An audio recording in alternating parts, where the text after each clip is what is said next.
Imagine the moment immediately following a betrayal, a sharp insult, or a broken promise. The air leaves the room. A heavy, uncomfortable silence descends. In that fragile, suspended space between the offense and the reaction, a very specific kind of anxiety begins to boil in your chest. It is the overwhelming, almost compulsive urge to make things right. Not for yourself, but for them. Before the dust has even settled, before the wound has even registered its own depth, the words spill out of your mouth. It's fine, don't worry about it. I forgive you. Why do we do this? Why do we rush to absolve those who have not even asked for absolution? We tell ourselves it is grace. We convince ourselves that we are practicing magnanimity, taking the high road, being the bigger person. We paint our rapid retreat with the colors of moral superiority. But beneath the veneer of this supposed virtue lies a darker, much more unsettling psychological truth. Often we do not forgive quickly because we are strong. We forgive quickly because we are terrified of the friction. We are terrified of the awkwardness. We are terrified that holding a firm, unyielding boundary will result in our isolation. And so we trade our internal stability for the illusion of external peace. We sacrifice the quiet architecture of our own self-respect just to keep the social fabric intact. But this rapid-fire forgiveness is a hollow performance. It heals nothing. It only sets a silent precedent for your own diminishment, teaching the world exactly how little it costs to cross your lines. The modern world treats forgiveness as a transaction, a social lubricant designed to keep the machinery of human interaction moving without interruption. We are conditioned to believe that holding on to an offense, even for a moment of quiet reflection, is toxic, bitter, and fundamentally wrong. We are told to let go immediately, as if brushing off a transgression is the ultimate proof of an evolved mind. But the ancient Stoics understood the human psyche through a much more rigorous lens. They recognized a profound distinction between the genuine, hard-won release of anger and the cowardly abdication of boundaries. To a philosopher like Epictetus, the locus of human power rested entirely in our prohairesis, our moral character, our reasoned choice, our will. When someone wrongs you, they act from their own corrupted understanding or their own unresolved chaos. That is out of your control. But how you process that wrong and the time you take to guard your own inner citadel is entirely within your domain. When we reflexively pardon a transgression, the second it occurs, we are not practicing Stoicism. We are practicing appeasement. We are attempting to control the other person's comfort subconsciously, hoping that our swift, painless forgiveness will make them continue to like us, accept us, or include us. True philosophy demands a far heavier, more uncomfortable shift in perspective. It demands that we stop rushing to put out the fires other people have recklessly set in our lives and instead learn to sit calmly in the smoke. Think of the human mind as a courtroom. When a transgression occurs, someone is placed on the stand. But in the twisted psychology of the rapid forgiver, it is rarely the transgressor who faces the jury.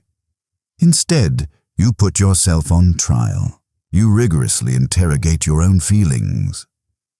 Am I overreacting? Is this really a big deal? If I make an issue out of this, will they think I am difficult? The subconscious motive here is pure survival.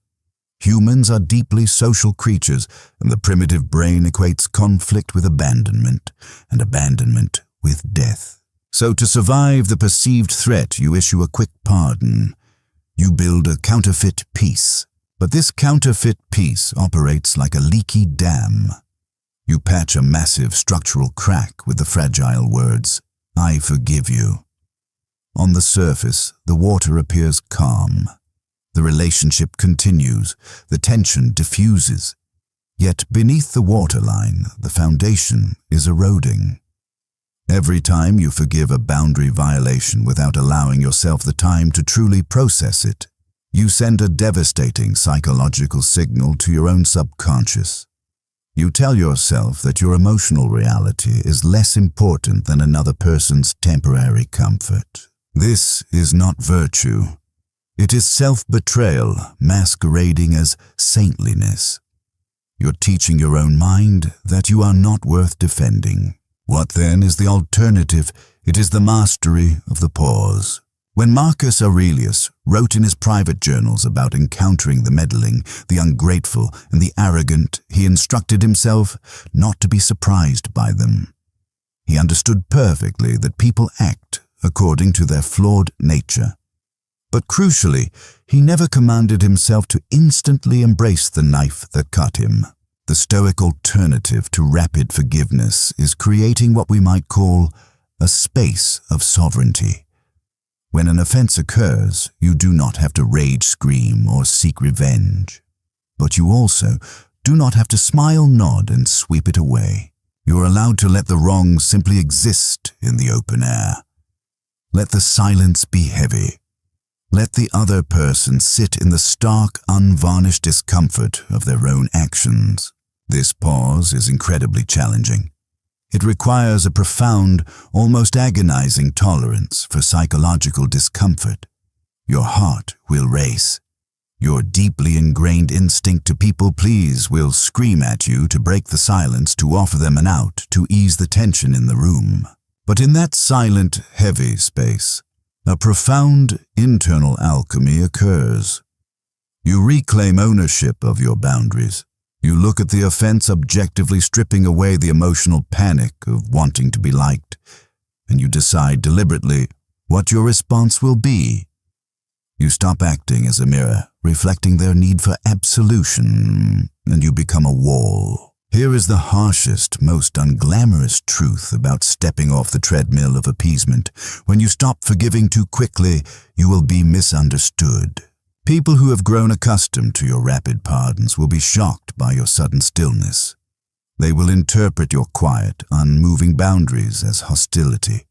They will call you cold, rigid, or unforgiving.